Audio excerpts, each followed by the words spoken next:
combinou tudo, a gente ficou horas planejando essa palestra inicial aqui do FLIE Araxá, e a gente combinou inicialmente falar um pouquinho do tema, né, Rufato?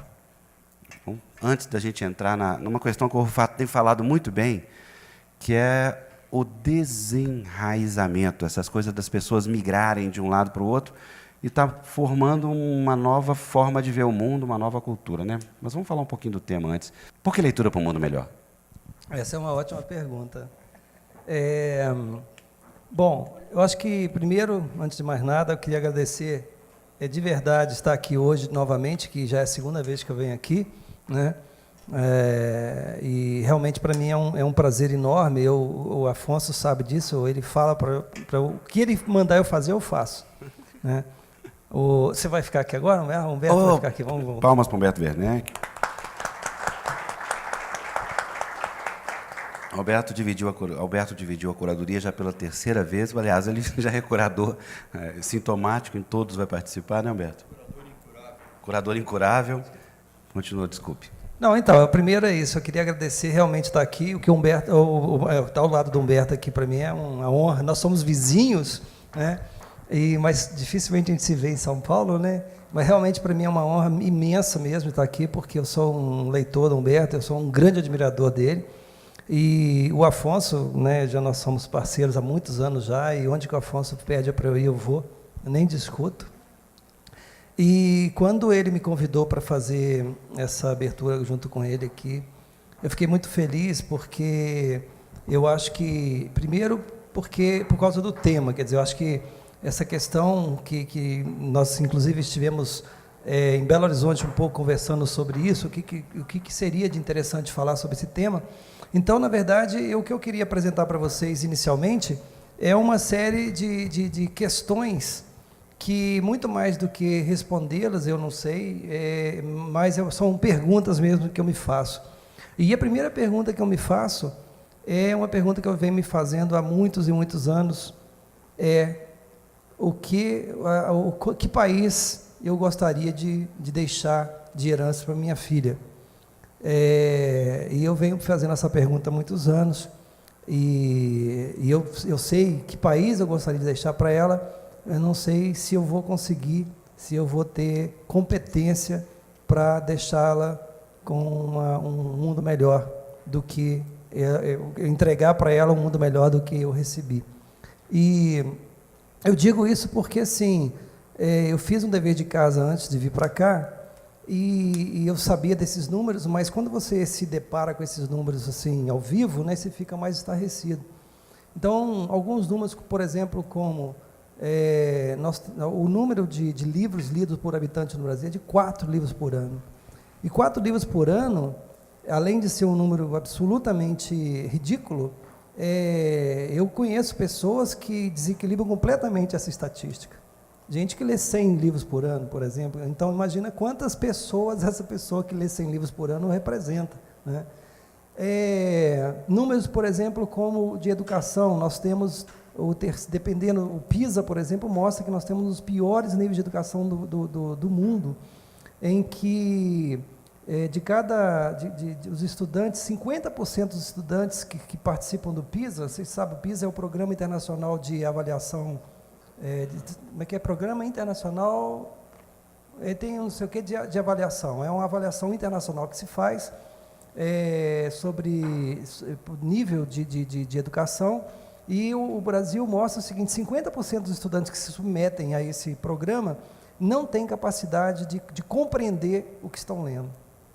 E nós não estamos falando, então, de população adulta, não, estamos falando de estudantes que estão na escola, ou seja, 50% não consegue, de cada 2 alunos, um não consegue sequer compreender o que está lendo. E, avaliando mais amplamente, pegando a população adulta de 15 anos para frente, de cada 3 brasileiros, 2 não compreendem, não tem capacidade de compreender um texto, não tem capacidade de compreender qualquer nuance de linguagem. Então, nós estamos falando de 2000, e esses números são relativos a 2012. Nós estamos falando de 2 anos atrás, eu imagino que em 2 anos não deve ter mudado muito, não, né? Você acha que mudou muito, Humberto, em 2 anos? Acho que não. Eu acho que não. Isso significa, para mim, um dado muito terrível, que é o seguinte: quando se pensa, tudo bem, o que isso tem a ver com o resto da sociedade? Para mim, isso tem muito a ver com o resto da sociedade, se pensarmos que uma sociedade realmente democrática, ela se faz com pessoas, com cidadãos, né? E um cidadão é aquele que tem a capacidade de se compreender no mundo, é aquele que tem capacidade de avaliar o que está acontecendo em torno dele e, portanto, ele tem a capacidade de avaliar qual o posicionamento dele dentro da sociedade. Isso tem a ver com a questão política, evidentemente, né? Então, assim, a minha grande preocupação hoje, Afonso, quando penso em leitura para um mundo melhor, é sabermos exatamente assim, que tipo de participação, o que cada um de nós pode fazer efetivamente para fazer com que o Brasil seja um país melhor no futuro. E o que me deixa um pouco angustiado, muito angustiado, é que esses dados, que eu estou falando de relativos a uma pesquisa de 2011, portanto, foram divulgados em 2012, se você faz a comparação com a pesquisa anterior, que é de 2007, todos esses dados são piores do que 2007. Todos. E eu tenho aqui, eu anotei um monte de coisa que eu não vou falar, porque senão fica muito número, mas eu tenho aqui, isso tudo aqui, de números relativos a isso, e todos eles, se você compara 2011 com 2007, todos eles são piores. Então, isso realmente para mim é preocupante. E mais preocupante ainda, só para finalizar essa primeira participação, é sabermos que nós estamos em plena campanha política, né? Nós acabamos de terminar uma primeira parte da campanha política, em que isso não foi discutido, e nós vamos entrar agora no segundo momento da campanha política, e que eu quase tenho certeza que isso não será discutido, porque a educação no Brasil, infelizmente, não é um dado que se discuta, não é um dado que as pessoas queiram efetivamente melhorar.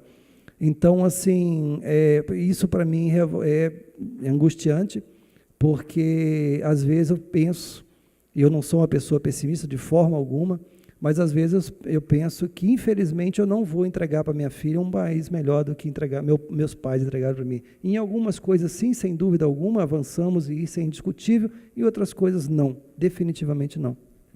É curioso o fato, eu agora que estou me dando conta que a escolha do tema inseriu o festival no mundo político, né? Eu estava tentando tratar isso mesmo no universo cultural e educacional, mas nesse momento político colocou o Flieraxá na boca do gol dessa reflexão política, né? Humberto, o que você pensou um pouquinho disso? Olha, esse número é um pouco aterrador, né? Essa média de leitura do brasileiro. E me aflige, não menos que isso, a qualidade do que o leitor brasileiro lê. Porque quando você olha, em geral, as listas dos mais vendidos, sem querer ser elitista nem nada, você tem ali... eu penso numa banheira em que tem mais espuma do que água.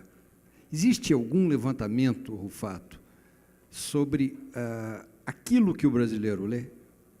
Além do número, né, que esse número me dá um frio na espinha, né? Sabe-se, assim, pela lista dos mais vendidos, você vê que é um monte de coisas, de grandes sucessos internacionais, que não tem uma grande contribuição, acho eu, a dar para o leitor, para essa formação, para que o mundo seja melhor. Será que quem lê aquelas coisas ajudará a fazer um mundo melhor? O simples fato de ler apenas, não é? E eu queria te perguntar uma coisa sobre isso. Há quem diga que é bom que a pessoa leia alguma coisa.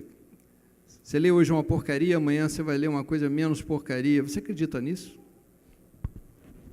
Bom, com relação a essa primeira angústia sobre o que se lê, né, os dados mostram o seguinte, que de todo o mercado editorial, quer dizer, pegando o mercado editorial como um todo, mais ou menos, esses números são, porque assim, não tem uns números muito confiáveis, mais ou menos, a gente pode pegar 30% são livros religiosos, de toda a natureza, né?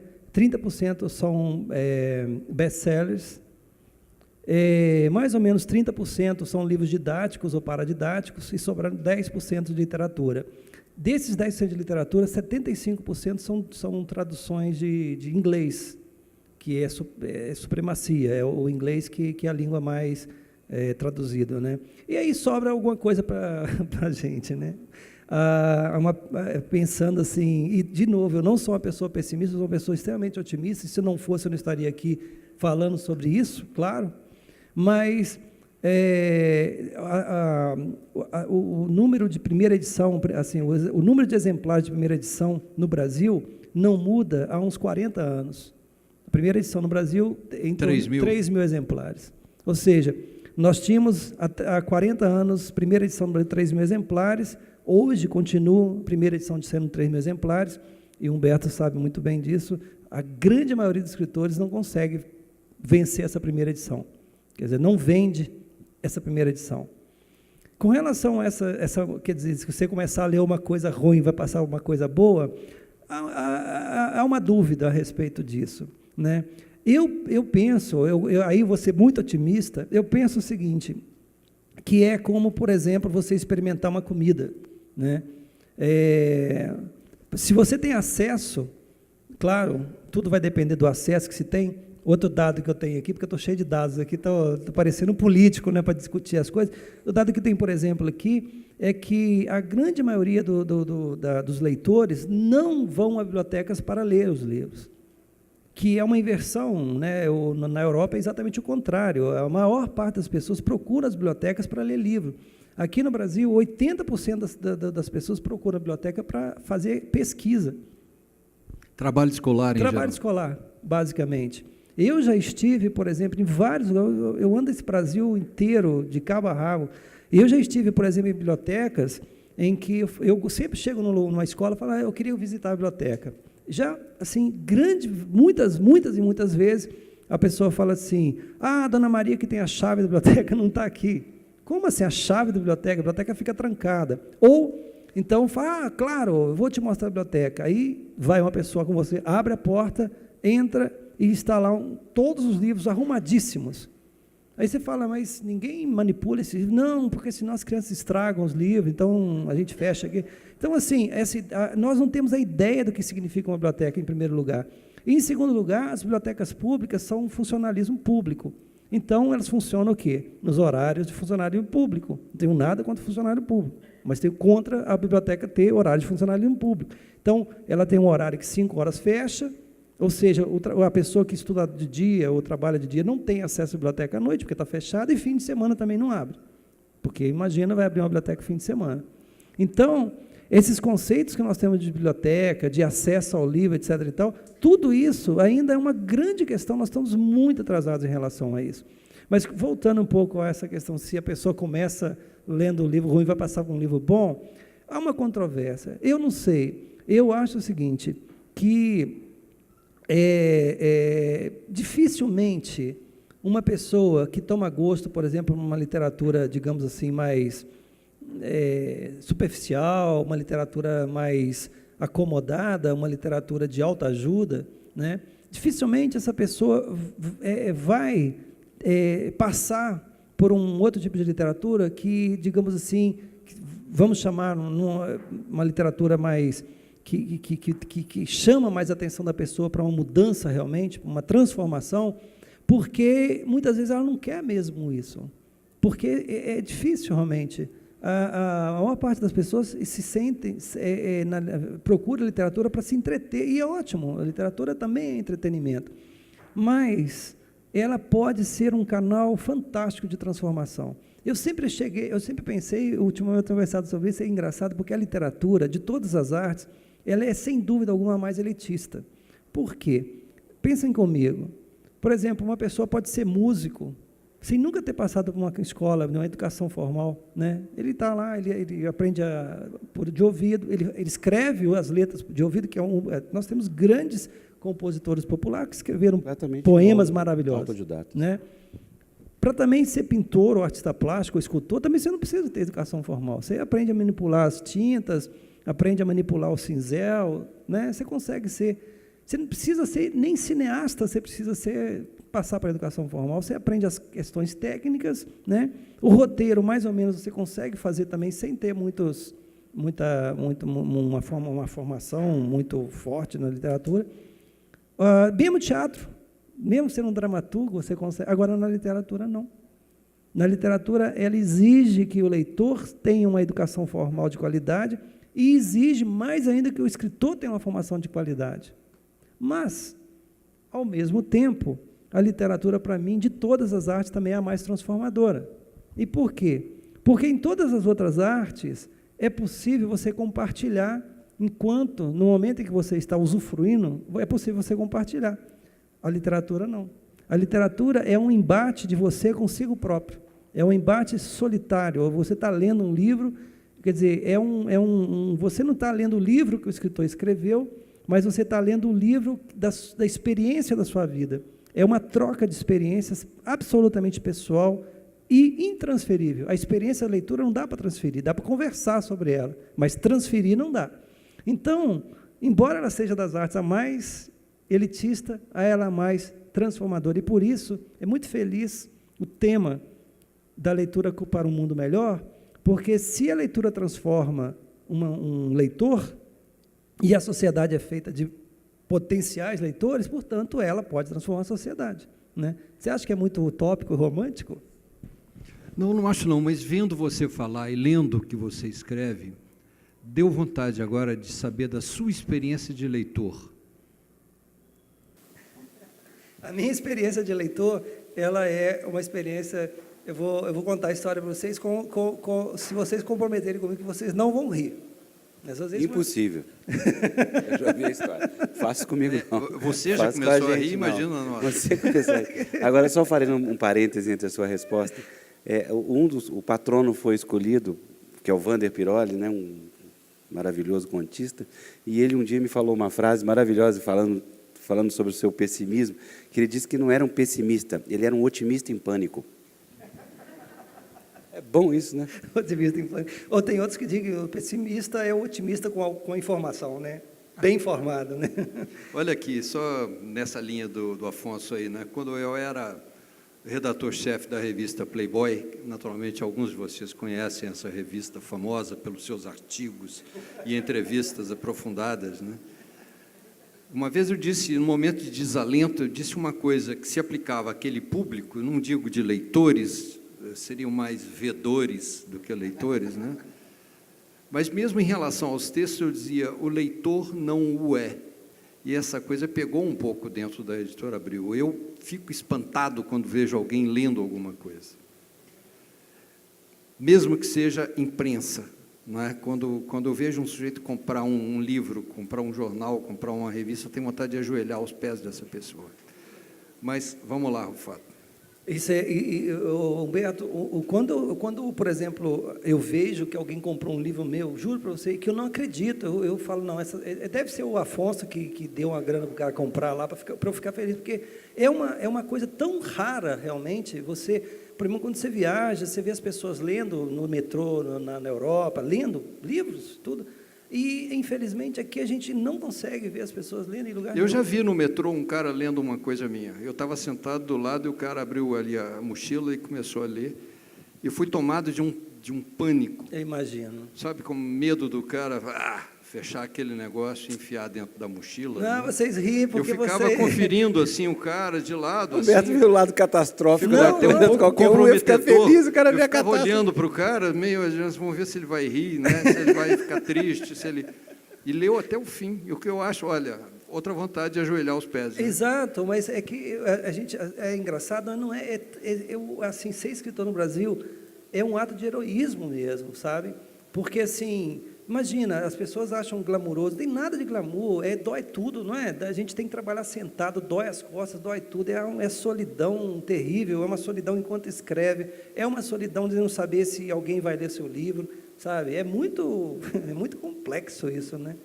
Bom, mas então eu vou contar a história rapidamente da minha entrada no mundo da literatura, mas eles não podem rir, né? Então, rapidamente é o seguinte, eu sou filho de uma família muito pobre, minha mãe era uma lavadeira de roupas lá de Cataguases, eu sou mineiro aqui de Cataguases, ela era analfabeta, meu pai era semi-analfabeta, ele é vendedor de pipocas, é o segundo maior vendedor de pipocas da minha cidade, que o primeiro era da praça lá do cinema e ele era da praça da igreja, todo mundo saía correndo da praça da igreja para a praça do cinema, né?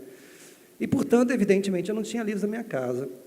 E eu estudava em escolas muito ruins, porque a escola pública antigamente era muito melhor, mas, ao mesmo tempo, ela era para poucas pessoas. A gente tinha um índice de analfabetismo muito maior que hoje. Então, eu não tinha acesso a uma escola pública boa, que tinha quase, porque a minha família era muito pobre e a gente não tinha acesso. Então, eu estudava numa escola muito ruim. E eu trabalho desde 6 anos de idade, eu era para estar aposentado, né? Já imaginou que beleza? E nunca vou aposentar, porque eu né, trabalhando assim, como nós trabalhamos, nunca, né? E eu estudava, então, à noite, eu trabalhava de dia, estudava à noite num colégio muito ruim. Eu tinha 12 anos, e um dia um senhor saiu da igreja, né, e comprou um pacote de pipoca com meu pai, eu ajudava ele no fim de semana, e meu pai enchia os pacotes de pipoca e eu dava o troco, né? E aí esse senhor pegou o pacote de pipoca e foi pagar, e ele olhou para mim e falou assim, nossa, mas que menino bonito, era eu? Aí está vendo o pessoal rir. Não pode rir, era eu mesmo. Tá vendo? Tinha cabelo e tudo? Tinha cabelo, era bonitinho, loirinho assim. E aí ele falou assim, você estuda? Pô, veja bem a pergunta que ele fez, não é onde você estuda, porque não era muito comum, de uma certa idade eles já abandonavam, né? Eles me vendo trabalhando com meu pai. Aí eu falei, estuda. Ele falou, onde você estuda? Eu falei, no Colégio Antônio Amaro, que era um colégio muito ruim da cidade, esse colégio à noite, que era um sistema chamado SENEC, com a Campanha Nacional de Escolas de Comunidade, eram colégios senecistas. E aí ele falou, não, porque você não estuda no Colégio Cataguases, que era um colégio muito bom da cidade. E meu pai falou, olha, todo ano eu vou lá tentar uma vaga e não consigo. Ele falou, não, imagina, no ano que vem você me procura, eu vou arrumar uma vaga para o seu filho. E ele achou que tudo bem, nada. Meu pai, no ano que vem, estava lá esperando ele. Quando ele passou, falou, se eu falou que ia arrumar uma vaga para o meu filho, você vai ter que arrumar uma vaga para o meu filho. E ele, acho que constrangido, arrumou uma vaga para mim neste colégio bom. E então eu fui estudar nesse colégio bom de manhã. Deixei de trabalhar e fui estudar lá.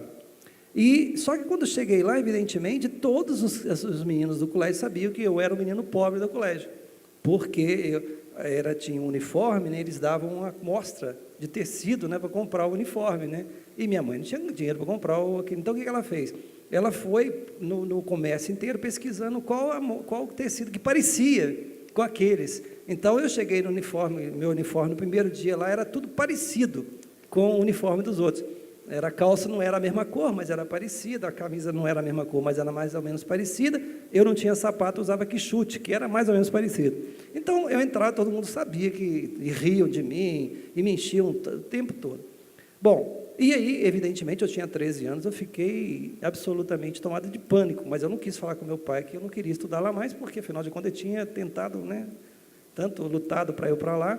E aí, a minha saída foi o que foi? Me tornar invisível dentro do colégio. E aí eu comecei a frequentar os meandros do colégio, assim, para ninguém me ver. E um dia eu entrei num lugar que eu achei fantástico, nunca tinha ninguém, era um silêncio absoluto, e nunca entrava ninguém lá, então eu comecei a ficar sentadinho nas mesinhas lá, e quietinho, até passar o horário do intervalo, eu voltava para a aula e tal. E aí, vocês sabem, era uma biblioteca, né? Nunca entrava ninguém. Aí um dia a bibliotecária me vendo entrar tantas vezes lá, ela deve ter achado que eu queria um livro, né? Ela virou para mim e falou, menino, vem aqui. Aí eu fui. E falou, toma esse livro aqui, leva para casa, lê e me devolve. E eu, muito tímido, eu não tive coragem de falar para ela que eu não queria o livro. O que era? Eu vou te falar. Daqui a pouquinho eu te falo o que é, você não vai acreditar. Fui para casa com aquela porcaria daquele livro na minha pasta, cheguei em casa, a primeira coisa que meu pai fazia quando chegava em casa com alguma coisa estranha, era saber de onde pegou, né? Porque imagina, ele era um homem extremamente severo e honestíssimo, então ele saber de onde pegou. E quando ele me viu com o livro, ele falou, menino, o que é isso? Eu falei, é um livro. Ele falou, mas por que você trouxe para casa? Eu falei, a mulher lá mandou eu ler e devolver para ele. Então, lê e devolve, que eu não quero nada dos outros aqui, não. Aí eu peguei, li o livro, né?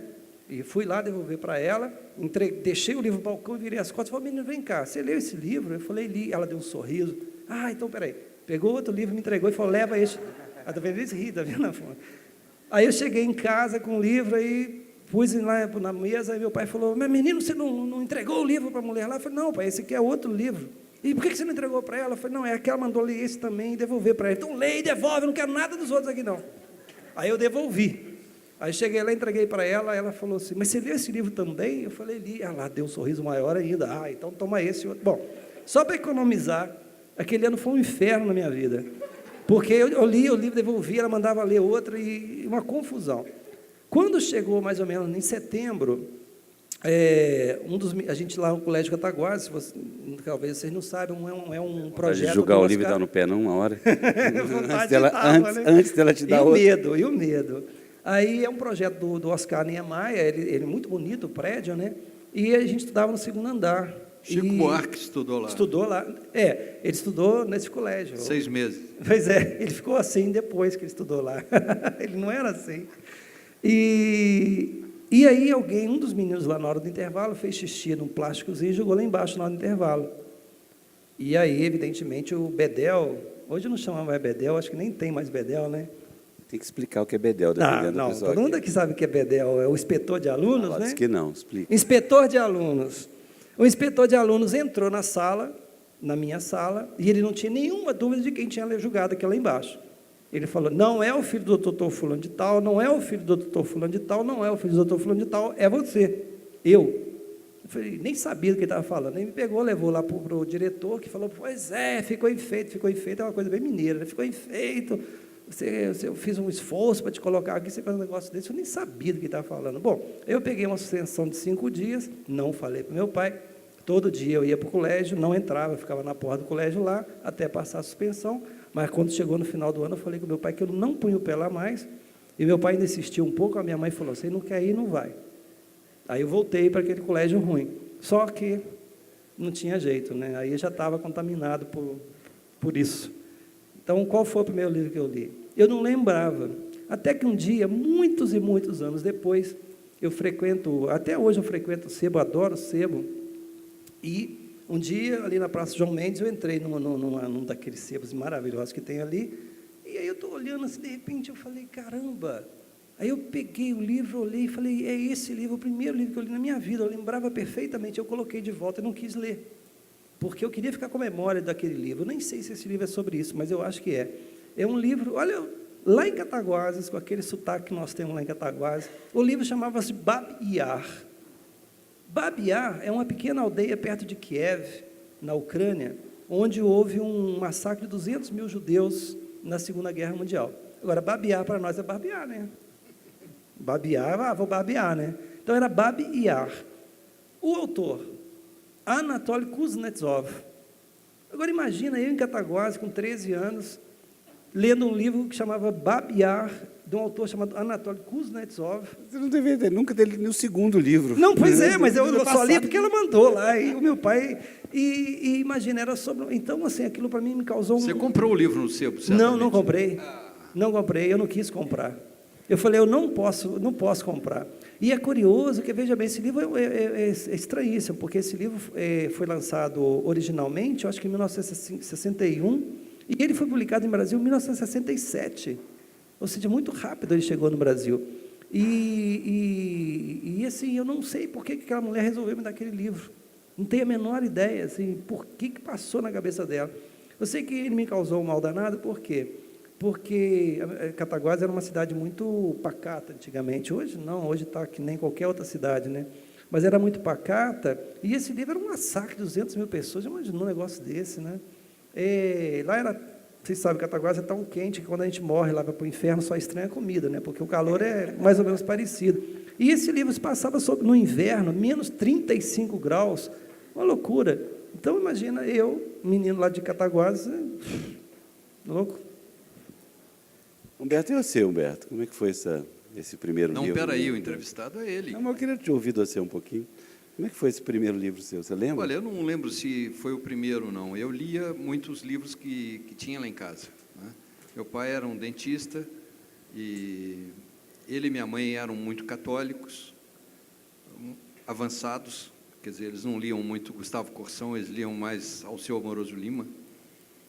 E então eu li uma série de livros de filósofos franceses. Eu tinha, 12 anos? Com 12 anos, meu pai comprou aquela coleção do Machado de Assis, inteirinha, da Jackson, capa verde. Eu atravessei aquilo como um cupim.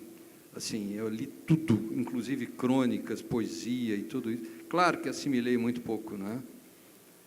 Li uns filósofos franceses, não tinha a menor competência, nada, mas me entupi daquelas coisas, dessa literatura. gostar mesmo, eu gostei de um livro que eu achei atrás dos livros de odontologia do papai, que era um livro chamado Amor e alguma coisa. É de uma senhora de Juiz de Fora, chamada Maria Madalena Ribeiro de Oliveira, Amor e Paz. Que era um... Não. Maria Madalena Ribeiro de Oliveira. E que era um livro assim para... Tinha 2 tomos. O primeiro tomo é quando o casal estava querendo começar a levar a sério aquele namoro, então lia, tinha um certo grau de informação ali, sexual, né? Mas o bicho pegava mesmo, era no segundo tomo, aí quando não tinha jeito. Então eu li essas coisas, eu li erraticamente. Meus pais, eles nos davam... Bom, eu nasci numa família, 10 filhos, né? Eles tiveram 11, né? E eles tinham a maior boa vontade, nos aprovisionavam, mas eles não tinham ideia do que comprar. Então, o papai comprava, assim, livro a metro para a gente. Eu aprendi muito... eu li muito nas pegadas do Fernando Sabino, no Encontro Marcado, que é um livro que eu li aos 12 anos, acho que quase todo mundo conhece. Li primeiro porque alguém falou que, esse livro aí, dá uma lida, tem um pouco de sacanagem. E tinha um pouco. Mais adiante, eu li por uma outra razão, e sempre que eu releio esse livro, eu encontro nele alguma coisa que me interessa, né? Mas lá, assim, nos meus 15 anos, já tive essas idades, né? Eu encontrava nomes de autores, então eu lia conforme aparecessem, sem um menor método. Quando estava com meus 16 anos, o papai falou assim, olha, humildemente, eu devo te dizer que eu não sei te orientar em leitura, mas eu tenho aqui um conhecido meu que trabalha aqui no Diário. O Diário era um jornal que se dizia o maior jornal católico da América Latina. E me pôs nas mãos de João Etienne Filho, que foi um cara, não sei se vocês já ouviram falar, João Etienne Filho foi além de meu professor no colégio, ele foi um mentor de sucessivas gerações literárias em Minas Gerais. Foi o cara que aprovisionou de livro e deu oportunidade a Fernando Sabino, Otto Lara Rezende, Paulo Mendes Campos, Hélio Pellegrino, toda essa turma. E as turmas subsequentes também.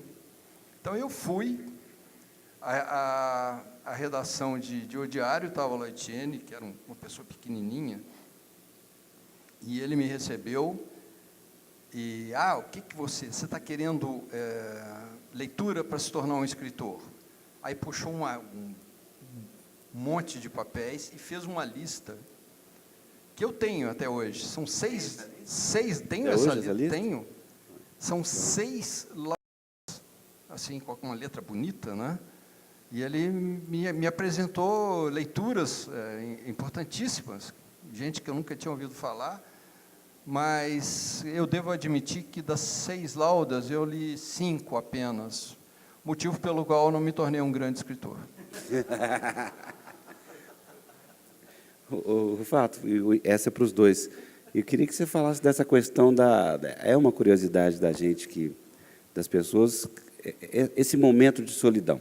Cada um tem o seu momento de solidão frente à página em branco, no caso, hoje em dia, o computador, né, às vezes. Como é que é o seu momento de solidão?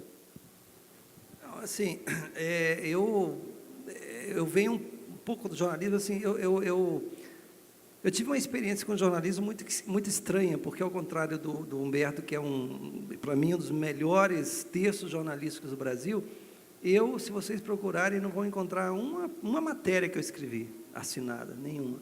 Por quê? Porque, assim, eu sou uma pessoa extremamente tímida. Para eu estar aqui em cima, assim, é um esforço que eu faço imenso, e eu vivo disso, então, imagina o esforço que eu tenho que fazer todos os dias. Você disfarça a sua timidez com um enorme desembaraço. Né? Exatamente, mas é verdade. Mas eu sou muito tímido, para mim é um esforço mesmo que eu faço. E aí, como eu era muito tímido, eu tinha vergonha de entrevistar as pessoas.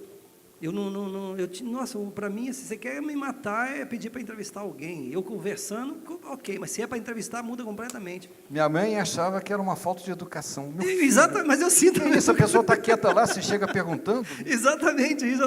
Deixa o cara quieto. Tem a mesma impressão. A Wanda era sábia. E aí, o que eu fiz? Eu estudei em Juiz de Fora, eu fiz faculdade na Universidade Federal de Juiz de Fora, E eu, logo nos primeiros dias, que eu nem sabia como é que ia fazer isso, eu fui para um Diário Mercantil, que era um jornal do Diários Associados que tinha lá, e, para minha sorte, eu sempre tive muita sorte na vida, acabou de abrir um jornal adversário, que era a Tribuna de Minas, levou todo mundo da redação para a Tribuna de Minas, então não tinha ninguém para trabalhar no Diário Mercantil. E eu cheguei lá para pedir emprego, o cara já é diretor, editor de cidade. Todos os empregos, se deu todos ali. Exatamente esse. E eu, assim, eu falei, puxa vida, negócio de fazer reportagem, sou muito gente, então o que eu vou fazer? Eu comecei a ficar dentro da redação, então eu me escondia na hora de passar as pautas, né? Aí todo mundo queria lá discutir pauta, eu ficava quieto lá para ninguém me ver. Quando não tinha mais pauta, eu falava, eu estou aqui. Aí o cara, então fica aqui na redação e vai trabalhando aqui, redigindo as matérias e tal. Então eu sempre tive muita sorte de ficar dentro da redação, quietinho, escondidinho. E aí, como eu fiquei, quando eu fui para São Paulo, e eu tive a honra de ter trabalhado no Jornal da Tarde, né, de boa memória nossa, infelizmente extinto. Quando eu fui trabalhar no Jornal da Tarde, o Jornal da Tarde já estava iniciando o processo de decadência dele. E então, como eu não queria, não é que eu não queria, eu não podia falar para ninguém que eu não queria fazer reportagem, porque pega mal, né? Mas eu tentei, vi o que tinha lá para fazer que não precisava sair para a rua. E tinha, na época, lá uma editoria que se chamava Confira Seu Dinheiro, que, na verdade, era sobre microeconomia, né, que ninguém queria fazer, que era muito chato. E eu falei, exatamente isso que eu vou fazer. Então, não foi assim porque eu era fabuloso, entendia para caramba de economia. É porque era chato e ninguém queria fazer, mas eu tinha essa vantagem, não precisava de ficar saindo para fazer reportagem. Então, eu comecei a minha carreira dentro do Jornal da Tarde, fazendo microeconomia. Aí, como eu fazia microeconomia, o pessoal achou que eu sabia alguma coisa de economia. Depois fui trabalhar na economia, mas aí como subeditor, depois como editor, e acabei minha carreira lá como editor, como secretário de redação. Durante toda a minha vida, Humberto, eu entrava naquela redação que você muito bem conheceu e que você todos os dias eu entrava com a seguinte, eu hoje vou entrar e vão descobrir que eu sou uma fraude, e aí vou falar, Luiz, desculpa, não dá, sabe? Então, eu passei minha vida inteira fazendo isso lá. A sorte sua é ter descoberto nunca ter descoberto que você era uma fraude. Eu descobri no começo, no primeiro dia. Não é? Você descobriu que você mesmo, mas eu descobrirem que você é uma fraude é pior. Eu protagonizei um dos maiores desastres da história da entrevista. Trabalhava com Murilo Rubião num suplemento literário, e nunca tinha feito uma entrevista, não sabia como é que era aquilo. E ele falou assim, olha, está aqui em Belo Horizonte a Clarice Lispector, e você vai lá entrevistar, você diga que eu mandei um beijo, que eu peço colaboração para o suplemento, e em seguida você peça uma entrevista. E eu achava, nos meus 20 e pouquíssimos anos, eu achava assim, que Clarice e eu eram a mesma coisa, quer dizer, não em qualidade, mas nós éramos dois colegas. Então, eu cheguei e abordei a Clarice numa roda de livraria, assim, ô Clarice, sabe, assim, com a maior intimidade, olha, aqui o Murilo Rubião te mandou um beijo. Eu não sabia, ela tinha uma voz assim meio rascante, que eu não consigo reproduzir, mas tinha uns R's assim puxados, eu gosto muito de Murilo. Pois é, e a gente gostaria que você, né, colaborasse no nosso suplemento. Vocês pagam? Eu estou muito pobre. Pagamos. Aí eu já estava, né, assim, a gente pagava 10 dinheiros, não sei o que era aquilo. Eu ganhava 400 dinheiros, era muito pouco. A gente pagava 10. Aí combinamos a entrevista e lá fui eu. Aí já meio, né, não dormi à noite. Li um monte de coisas, e tinha um camarada que tinha escrito sobre A Paixão Segundo GH, que é um super romance, né? E um cara escreveu assim, isto não é um romance, isto é não sei o quê. E eu entendi ao pé da letra. E eu não sabia como se faz uma entrevista. Eu achava que a entrevista, na vida real, ela decorre exatamente como você a lê. Eu não sabia que existe uma coisa chamada edição, que é dar sentido à informação que você pegou. Então, primeira pergunta para a Clarice. A Paixão segundo GH, não sendo um romance, como não é um romance? Como? E olhou para mim, existe uma fotografia, alguém de sacanagem botou esse negócio no Facebook, tem isso, na internet tem isso. A Clarice está olhando para mim com uma raiva, com um nojo, com que ela não olharia para a barata daquele livro, e eu estou assim, com a cabeça baixa, querendo voltar para o útero da minha mãe, assim, instantaneamente. Eu não sei como eu consegui levar aquela conversa com a Clarice, e ela é aspérrima, né? Uma pessoa, ela é boa de ler, é dificílima assim, no trato. No final, eu lembro que eu tinha um exemplar da Maçã no Escuro, primeira edição, né? Aí eu meio trêmulo. Será que a senhora, aí já era senhora, né? A senhora poderia... mas não tem caneta. E eu tinha uma canetinha que eu tinha comprado em Buenos Aires, que era uma esferográfica, vagabunda, mas a cor era lilás. Eu achava aquilo, sabe, toda vez que eu pegava a caneta para escrever, eu parava, não, isso não. É como se eu estivesse guardando para escrever minhas últimas palavras, assim, com aquela coisa. Aí eu puxei aquela canetinha, né, uma maneira, assim, meio de me desculpar, ela, fez lá uma dedicatória, quando ela acabou, posso ficar para mim? E ficou com a minha caneta. Aí se passam muitíssimos anos, e nos 60 anos do Chico Buarque, houve uma grande exposição em São Paulo, e fizeram um catálogo. E eu estou lá, folheando o catálogo, de repente, eu olho, tem uma reprodução de um bilhete datilografado da Clarice Lispector, assinado para o Chico Buarque, assinado com uma caneta lilás. Quer dizer, eu fiz uma crônica contando essa história que se chama Meu Traumatismo Ucraniano. E termino assim que a chance que eu tenho de entrar para a literatura brasileira é a minha caneta lilás ali que me permitiu. Vai. Não, e você sabe que eu passei anos, eu não conseguia ler Clarice, sabe? Eu pegava, achava, sobretudo Laços de Família, que eu acho um livro escrito na pedra, aquilo maravilhoso, tal, mas eu não conseguia, porque se metia na minha mente assim a figura daquela mulher, né? Até que muitos anos depois, conversando um dia com Otto Lara Rezende e Fernando Sabinha, uma conversa boba assim de mesa de bar, aí saiu o assunto Clarice, um deles falou, mas Clarice, você sabe, né? Clarice, amicíssima deles, Clarice é dureza, né? Nossa, mãe, Clarice. Aí é que eu tive um pouco de consolo, quer dizer, não foi só comigo, né? Mas, enfim, foi essa coisa traumática. E acabou não contando como é que começou a escrever, né? Mas tudo bem, as histórias foram boas. Né? Exatamente, mas tudo bem. Qual era? Tinha uma pergunta, não tinha?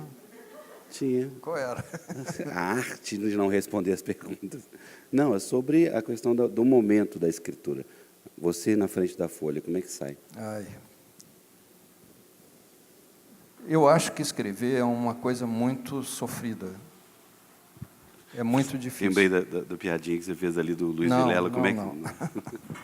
É que perguntaram ao Luiz Vilela assim, mas como é que você escreve? Você senta e vai saindo? Ele falou, não, peraí, tem um lugar em que eu sento e vai saindo, mas não é ali.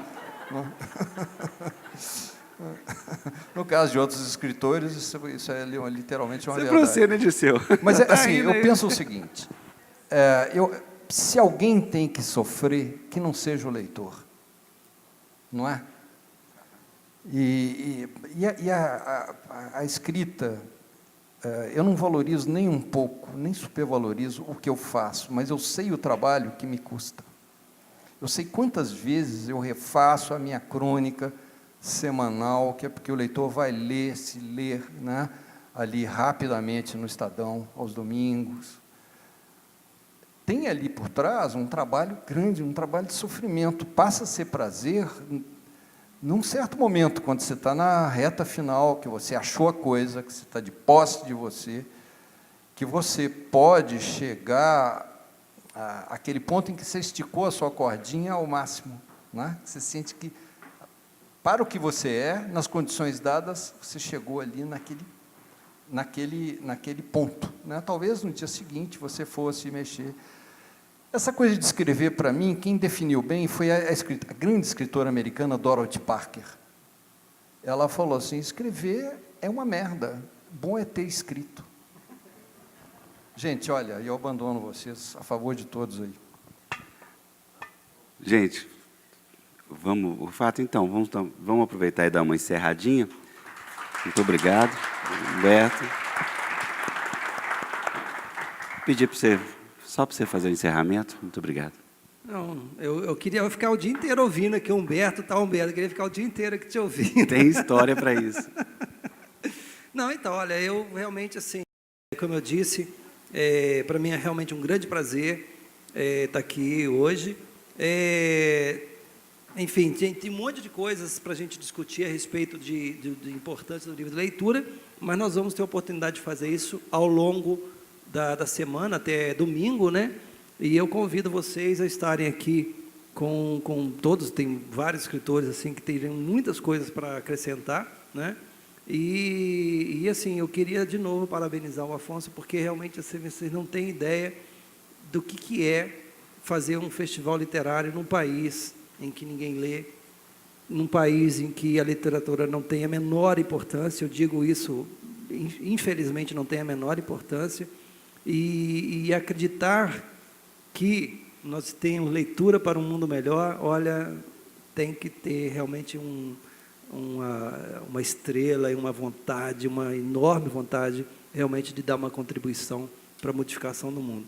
Ponto. Só mais uma coisinha, eu sou um rapaz bacana, bonito, legal e tal, mas eu vivo de literatura, então vocês têm que comprar os livros. O fato está disponível para os autógrafos lá fora. Muito obrigado.